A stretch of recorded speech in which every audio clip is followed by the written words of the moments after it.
মৰমৰ বন্ধু-বান্ধৱীসকল, case education চেণ্টাৰলৈ আপোনালোকক স্বাগতম জনাইছোঁ। আহক আজি আমি অসমৰ সাধাৰণ জ্ঞান সম্পৰ্কে কিছুমান প্ৰশ্নোত্তৰ জানো আহক।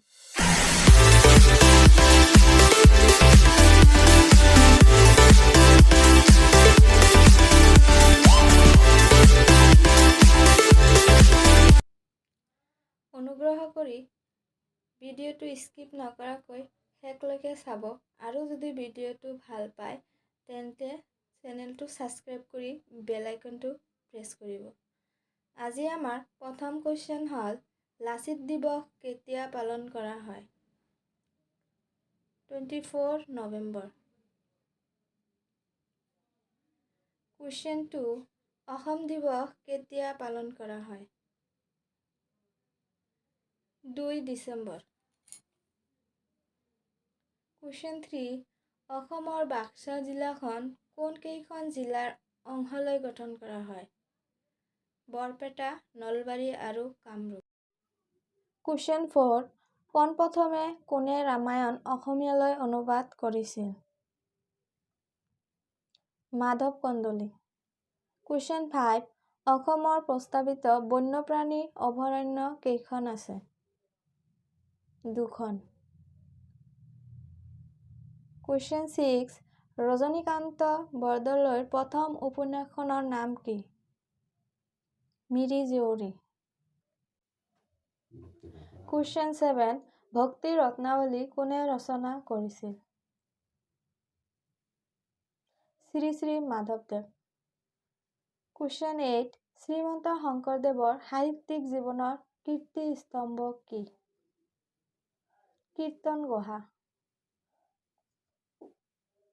কুৱেশ্যন 9 মাধৱদেৱৰ সাহিত্যিক জীৱনৰ কীৰ্তিস্তম্ভ কি?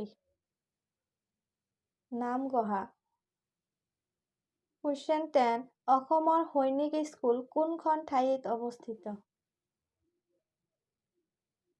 গোৱালপাৰা জিলাৰ মৰনৈ। কুৱেশ্যন 11 অসমৰ প্ৰথম মহিলা বিশ্ববিদ্যালয় ক'ত স্থাপন কৰা হৈছিল? যোৰহাট। কুৱেশ্যন 12 অসমৰ কলেজ অৱ ফিচাৰ্ছ ছায়েন্স ক'ত অৱস্থিত? ৰহা। কুৱেশ্যন 13 ঢলা শদিয়া দলং কোনখন নদীৰ ওপৰত নিৰ্মাণ কৰা হৈছে? লোহিত। কুৱেশ্যন 14 বিহু সম্ৰাট বুলি কোনজন ব্যক্তিক জনা যায়? খগেন মহন্ত।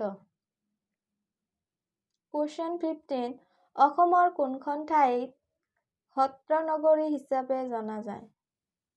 বৰপেটা। কুৱেশ্যন 16 অসমৰ কোনখন ঠাইক স্কটলেণ্ড বুলিও জনা যায়? হাফলং। কুৱেশ্যন 17 অসমৰ কোনখন চহৰক the cultural capital of Assam বুলি কোৱা হয়? যোৰহাট। কুৱেশ্যন 18 অসমৰ প্ৰথম বেচৰকাৰী মহাবিদ্যালয়খনৰ নাম কি? জগন্নাথ বৰুৱা কলেজ, যোৰহাট।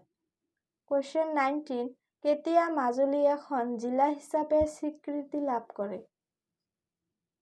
2016 চনৰ 8 ছেপ্টেম্বৰ।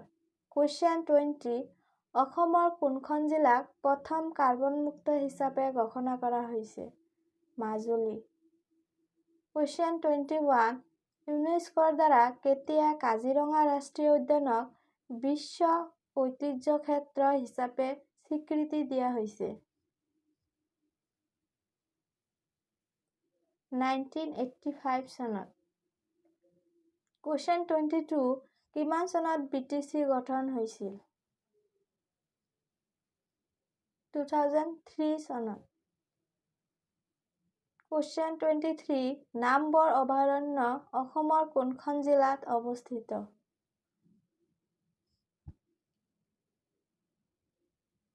কাৰ্বি আংলং। কুৱেশ্যন 24 শ্ৰীমন্ত শংকৰদেৱৰ মৃত্যু কেতিয়া হৈছিল? 1568 চনত। কুৱেশ্যন 25 শ্ৰী শ্ৰী মাধৱদেৱৰ মৃত্যু কেতিয়া হৈছিল?